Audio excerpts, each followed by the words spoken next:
নমস্কার। ঠাকুর শ্রী শ্রী রামকৃষ্ণ পরমহংসদেব এবং মা শারদার চরণে আমার সশ্রদ্ধ প্রণাম জানিয়ে ভিডিওটা শুরু করছি। একটা খুব খুব সত্যি কথা বলুন তো, যে সকালবেলা উঠি সকালবেলা দু চোখের পাতা খুলেই আপনি কী ভাবেন? আপনি তখন কি ভাবেন আমি বলে দিচ্ছি। আপনি ভাবেন তোর এখনই রান্নাঘরে যেতে হবে, আর রান্নাঘরে যাওয়া মানে বেরোতে বেরোতে অনেকটা সময়, হাজার কাজ মাথার ওপর। কবে যে এই জীবন থেকে এই কাজগুলো যাবে, বিরক্তিকর, রোজ একঘেয়ে কাজ কাজ আর কাজ, এটা ভাবেন। কিংবা ভাবেন যে আপনার ছেলে বা মেয়ে যেই হোক, সে হয়তো পড়াশোনা করছে, কিন্তু আপনার মনে হচ্ছে না পড়াশোনাটা ঠিকঠাক করছে না। সকালে দু চোখের পাতা খুলেই আপনার মনে হয় কি হবে, ছেলে মেয়ে পড়াশোনা করছেই না, এদের ভবিষ্যৎ কি হবে। ওই আশেপাশের জানাশোনা এদের ছেলেমেয়েরা কত এগিয়ে গেল, আর আমার ছেলে কিংবা মেয়েটা হয়তো এবছর চান্সই পাবে না, এরকমভাবে পড়াশোনা করলে ওর কী হবে। কিংবা আপনার ভেতরে অন্য কোনো দুশ্চিন্তা হচ্ছে, হয়তো আপনার প্রিয়জনের শরীর খারাপ, সেটা নিয়েও দুশ্চিন্তা। চোখটা খুলেই সবার আগে স্বভাবতই সেই দুশ্চিন্তাই আপনার মনের মধ্যে আসে। সে যাই হোক, ঘুম থেকে উঠেই ম্যাক্সিমাম মানুষ এই কথাগুলোই ভাবেন। আর তারপর তারপর যখন দিনটা এগিয়ে যায়, তখন ভাবেন যে আজকে আমার মনটা বড্ড খারাপ লাগছে, বড্ড বিরক্তি লাগছে, কোনো কাজ করতে ভালো লাগছে না। কিন্তু আপনি জানেনই না যে আপনার এই মন খারাপের বীজটি আপনি বপন করে ফেলেছেন সেই সকালবেলা ঘুম থেকে যখন দু চোখের পাতাটা খুলেছেন আর ওই দু চারটে কথা ভেবেছেন, ঠিক তখনই। আপনাকে আমি বলবো না যে সকালবেলা উঠেই আপনি এই 10টা কাজ করে ফেলুন, তাহলে আপনার সারাটা দিন ভালো যাবে। আপনাকে আমি মাত্র একটি কাজ করতে বলবো, আর এই একটি কাজ করতে আপনার ওই 3 থেকে 4 মিনিট মতো সময় লাগতে পারে, কিংবা 2 মিনিটও লাগতে পারে। কিন্তু এই একটি কাজ সকালবেলা যদি আপনি করেন, তাহলে হয়তো যেদিন আপনি করবেন সেদিনই আপনার সমস্যা মিটে যাবে সেটা নয়, তবে ধীরে ধীরে আপনার সমস্ত সমস্যাগুলো কিন্তু মিটতে শুরু করবে। ভিডিওটা শেষ পর্যন্ত দেখার অনুরোধ রইল, কারণ শেষে কিছু কথা আমি বলবো যেগুলো হয়তো আপনার পুরো জীবনটার মোড়ই ঘুরিয়ে দিতে পারে, আপনার ভাবনা চিন্তাকে সম্পূর্ণ পরিবর্তন করে দিতে পারে। তাহলে চলুন ভিডিওটা শুরু করি।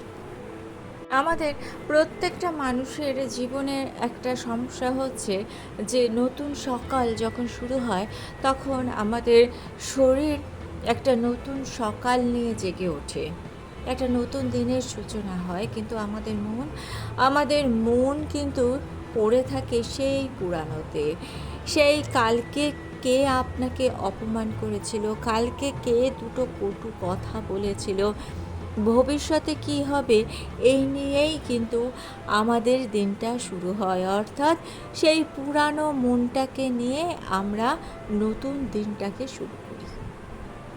দেখুন, দিনটা আপনার কেমন হবে সেটার গ্যারান্টি হয়তো আপনি দিতে পারেন না, কিন্তু দিনটাকে নতুন সকালটাকে, নতুন দিনটাকে আপনি কিভাবে গ্রহণ করবেন সেই ব্যবস্থা কিন্তু আপনি করতে পারেন।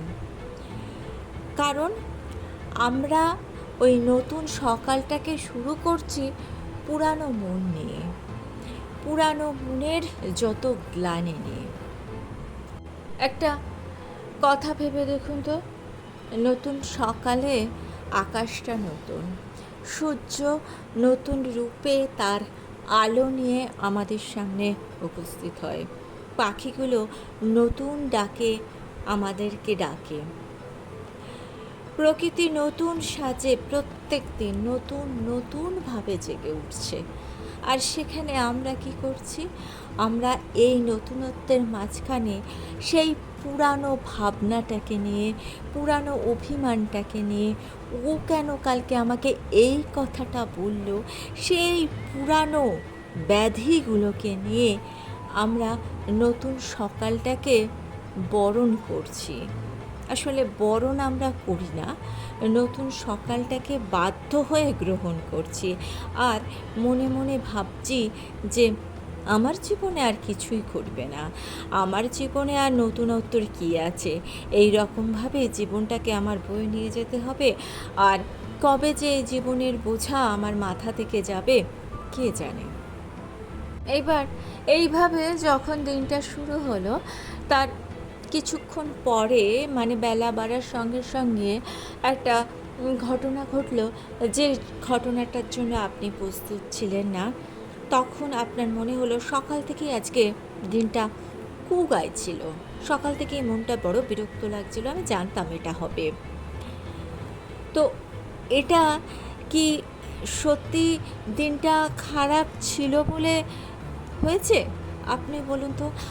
না, আপনি সকাল থেকেই একটা ভয়ের মধ্যে ছিলেন, একটা নেগেটিভ চিন্তার মধ্যে ছিলেন, সেই জন্যই কিন্তু আপনার দিনটা যদি খারাপ মনে করেন তাহলে খারাপটা সেই কারণে হয়েছে।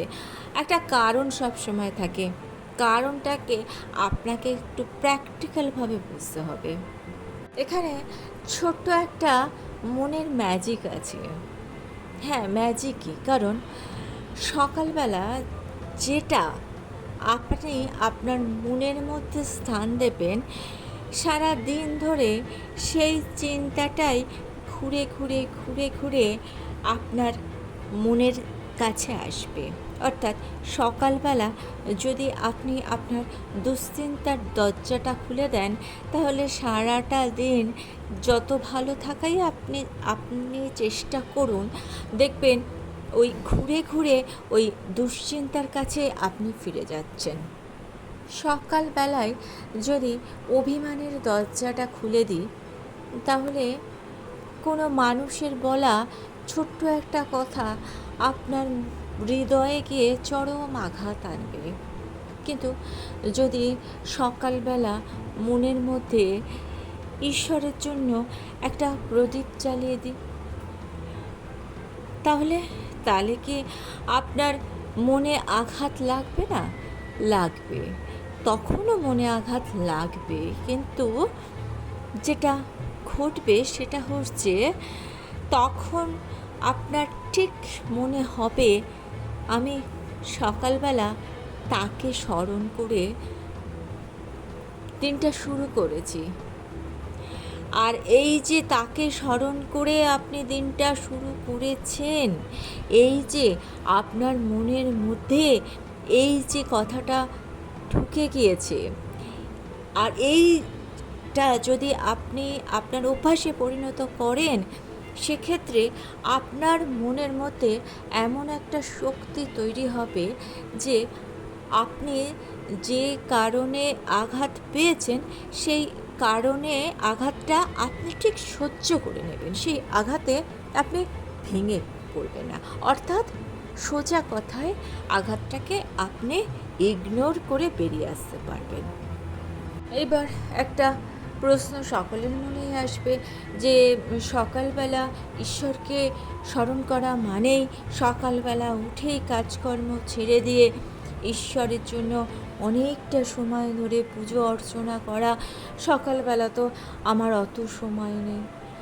ঠাকুর শ্রী শ্রী রামকৃষ্ণ পরমহংসদেবের শিক্ষা ছিল খুব সহজ সরল। তিনি বলতেন, ঈশ্বর একমাত্র সত্য, বাকি সবই মিথ্যে। ঠাকুর কিন্তু কখনো সংসার থেকে মুখ ঘুরিয়ে নিতে বলেননি। সংসারের মধ্যে থেকেই তিনি ঈশ্বরকে পাবার রাস্তা দেখিয়ে দিয়েছেন। আমরা কি করি, সকালবেলা ঘুম থেকে উঠেই আমাদের দুশ্চিন্তাগুলোকে ডেকে ডেকে নিয়ে আসি। একটু ভেবে দেখুন যে সকালবেলা উঠে আপনি যেগুলো নিয়ে দুশ্চিন্তা করেছেন সেগুলো হয়তো 6 মাস পরে আর ছিল না, 1 বছর পরে পুরো নির্মূল হয়ে গিয়েছে। তাহলে একবার মনে করে দেখুন তো, আপনি যে দুশ্চিন্তাটা করেছেন এবং তার জন্য আপনি নিজে সারাটা দিন খারাপ করেছেন, তাহলে তাহলে তো আপনি অকারণ দুশ্চিন্তা করেছেন, এটা বলুন। তাহলে আপনি কি করেছেন? আপনি চোখ খুলে আপনার ক্ষণস্থায়ী একটা চিন্তাকে দুশ্চিন্তার আসনে বসিয়ে দিয়েছেন, যার পরিণামস্বরূপ পুরো দিনটা আপনার একেবারে বরবাদ হয়ে গিয়েছে। ঠাকুর বলছেন, একমাত্র একজনই আছেন যে সকলের খবর রাখেন।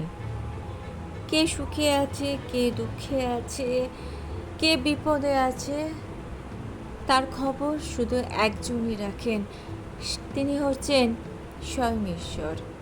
তাই সকালবেলা উঠে চোখ খুলে আপনি ঈশ্বরকে স্মরণ করুন, আপনার ইষ্ট দেবতাকে স্মরণ করুন। আপনি ঠাকুরকে স্মরণ করতে পারেন, আপনি মাকে স্মরণ করতে পারেন, কিংবা আপনি রাধাকৃষ্ণকে স্মরণ করতে পারেন, আপনি মা চণ্ডীকে স্মরণ করতে পারেন, আপনি ভোলানাথকে স্মরণ করতে পারেন, আপনি মা বিপত্তারিণীকে স্মরণ করতে পারেন। যাকে আপনি ভরসা করতে পারেন স্মরণ আপনি তাকে করুন। সকালবেলা ঘুম থেকে চোখ খুলে উঠেই ঠাকুরকে বলুন, ঠাকুর আজকের দিনটা আমি তোমাকে দিলাম। মাকে স্মরণ করে বলুন, মা আজকে সারা দিনের ভার আমি তোমার পায়ে অর্পণ করলাম। আজকের দিনটা কেমন আসবে আপনি জানেন না।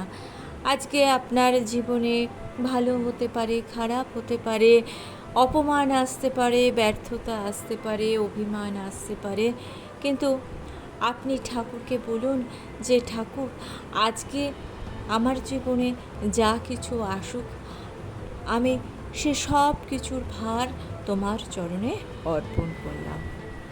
কখনোই বলবো না যে এই একটিমাত্র প্রার্থনা আপনার জীবনের সমস্ত সমস্যা মিটিয়ে দেবে, কিন্তু এই একটিমাত্র প্রার্থনা আপনার জীবনের ভাবনার মোড়টাকে ঘুরিয়ে দেবে।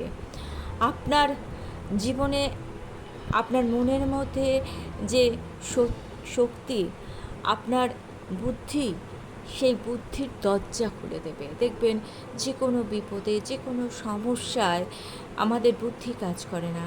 আপনি যদি ঠাকুরকে স্মরণ করে আপনার দিনটা শুরু করা অভ্যেস করেন, তাহলে দেখবেন আপনার মনের মধ্যে একটা পজিটিভিটি কাজ করছে, আর সেই পজিটিভিটি আপনাকে ঠিক সময়ে ঠিক সিদ্ধান্ত নিতে সাহায্য করবে। ভাগবত গীতায় স্বয়ং শ্রীকৃষ্ণ বলছেন, যে মন ইন্দ্রিয়কে স্মরণ করে দিন শুরু করে সেই মন ইন্দ্রিয়তেই সমর্পিত হয়, আর যে মন আমাকে স্মরণ করে দিন শুরু করে সেই মন আমাতে সমর্পিত হয়। মনের একটা গভীর সত্য, মন যাকে স্মরণ করে আস্তে আস্তে মন কিন্তু তারই রূপ ধারণ করে। অর্থাৎ আপনি যদি মনকে ভয় দিয়ে শুরু করেন তাহলে মন সারাদিন ভয়েরই রূপ নেবে, আর যদি আপনি অভাব দিয়ে মনটাকে শুরু করেন তাহলে মনটা সারাদিন সেই অভাবেই ফিরে ফিরে আসবে, অর্থাৎ অভাবের রূপ ধারণ করবে। মন যদি কোনো মানুষের দেওয়া আঘাতকে মনে করে দিনটা শুরু করে তাহলে ঘুরে ফিরে সারাদিন সেই আঘাতের কথাই মনে পড়বে। হ্যাঁ, তা বলে এই নয় যে সকালবেলা উঠে ঈশ্বরকে স্মরণ করে দিনটা শুরু করলে আপনি সারাটা দিন ঈশ্বরের সমাধিত থাকবেন, তা নয়। আপনাকে কাজ করতে হবে, ঘরকন্নার কাজ করতে হবে, নানান ধরনের কাজ করতে হবে, কিন্তু আপনি ওই যে সকালবেলা উঠে তাকে স্মরণ করে দিনটা শুরু করেছেন, এটা একটা ভবিষ্যতে একটা বৃক্ষের রূপ নেবে। একটা ছোট বীজের মধ্যে কিন্তু একটা বৃক্ষের ভবিষ্যৎ লুকিয়ে থাকে। অর্থাৎ সকালবেলা 1 মিনিটের ঈশ্বর সাধনার মধ্যে সারাটা দিনের ঈশ্বরের ভক্তি কিন্তু লুকিয়ে রয়েছে। অনেকে বলেন সকালবেলা তো আমার সময়ই হয় না, সকালবেলা এত কাজ থাকে। আপনার ঈশ্বরকে স্মরণ করতে 1 মিনিটও লাগবে না। আপনি চোখ খুলে বাসি বিছানাতেই ঈশ্বরকে স্মরণ করুন। এই কাজটা করতে আপনার কতক্ষণ লাগবে? 5-10 সেকেন্ড লাগবে, কিন্তু এই 5-10 সেকেন্ডের মধ্যে আপনি আপনার মনের মোড়টাকে পুরো ঘুরিয়ে দিতে পারেন। আর একটা কথা বলুন তো, যে আপনি তো জানেন যে স্বয়ং মা শারদা বলে গিয়েছেন যে এই পৃথিবীতে কেউ থাকুক আর না থাকুক, তোমার একজন মা আছেন। তাহলে সকালবেলা উঠেই আপনি কেন ভয়কে স্মরণ করছেন? সকালবেলা উঠেই কেন আপনি দুশ্চিন্তার কথা মনে করছেন? সকালবেলা উঠে কেন আপনি অন্যের দেওয়া আঘাতটাকে মনে করার চেষ্টা করছেন? তাহলে সকালবেলা উঠে একবার মাকে স্মরণ করুন না। শুধু মনে মনে একবার বলুন, মা আমি জানি তুমি আছো, ব্যাস। আর কিচ্ছু নয়, আপনাকে আর কিচ্ছু করতে হবে না। দেখুন, এখানে আপনি কিন্তু সকালবেলা উঠেই মায়ের কাছে কিছু চাইছেন না যে মা আমাকে এটা দাও, মা আমাকে ওটা দাও। শুধু আপনি স্মরণ করছেন মা তুমি। তাহলে সকালবেলা ঘুম থেকে উঠেই এখন থেকে দুশ্চিন্তা, ভয় এগুলো নিয়ে দিনটা শুরু করবেন না। সকালবেলা ঘুম থেকে উঠে মাকে স্মরণ করে দিনটা শুরু করুন। তারপর আপনি আপনার কাজ করুন, রান্না বান্না করুন, অফিস যান। আর যখন আপনি সমস্যায় পড়বেন তখন শুধু মনে করুন যে আজকে আমি সকালবেলা দিনটা শুরু মাকে দিয়ে করেছি। এই কথাটা শুধু মনে রাখুন। আপনার কাজে হয়তো কোনো বাধা এলো, তখন একটু মাকে স্মরণ করুন। যদি আপনার কোনো কারণে খুব দুশ্চিন্তা হয়, তখন সেই চিন্তাটাকে ছেড়ে দিয়ে মায়ের নাম নিন। যদি আপনার কোনো কারণে খুব ভয় হয়, তখন মাকে ডাকুন। তারপর দেখুন আপনার জীবনে কী পরিবর্তন নেমে আসে। হ্যাঁ, সমস্যা যে সেই মুহূর্তে চলে যাবে তা নয়, কিন্তু সমস্যাটা আপনার মনের মধ্যে আর একা রাজত্ব করতে পারবে না। সমস্যাটা আপনার মনে দৃঢ়ভাবে আর বসতে পারবে না। সে দেখবেন আস্তে আস্তে দুর্বল হয়ে যাচ্ছে। অর্থাৎ এই সমস্যাটা ছিল আপনার মনের শত্রু। আপনার মনের শত্রুকে কিন্তু আপনি তখন আস্তে আস্তে দুর্বল করে দিচ্ছেন। একদিন দেখবেন এই মনের শত্রু অর্থাৎ মনের সমস্যা পুরোপুরি নিশ্চিহ্ন হয়ে গিয়েছে। কারণ ভগবদ্গীতায় বলেছে যে মন যাকে বারে বারে স্মরণ করে মন তাতেই নিমগ্ন হয়। অর্থাৎ আপনি যদি ঈশ্বরকে বারে বারে স্মরণ করেন, আপনার হৃদয়ে কিন্তু ঈশ্বর বসবাস করবেন। আর যেখানে ঈশ্বর আছেন সেখানে ভয় কী? সেখানে দুশ্চিন্তা কোথায়? সেখানে বাধা কোথায়? আশা করছি আপনার মনের ভার বেশ খানিকটা কমিয়ে দিতে পারলাম।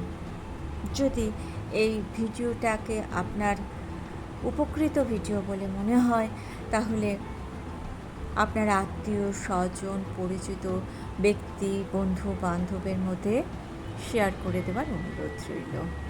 আর যদি সম্ভব হয় ভিডিওটাতে একটা লাইক করে দেবেন। ভিডিওটা ভালো লেগে থাকলে চ্যানেলটাকে সাবস্ক্রাইব করে নিয়ে পাশে থাকা বেল আইকনটা প্রেস করে দিয়ে অল অপশনটা ক্লিক করে দেবেন।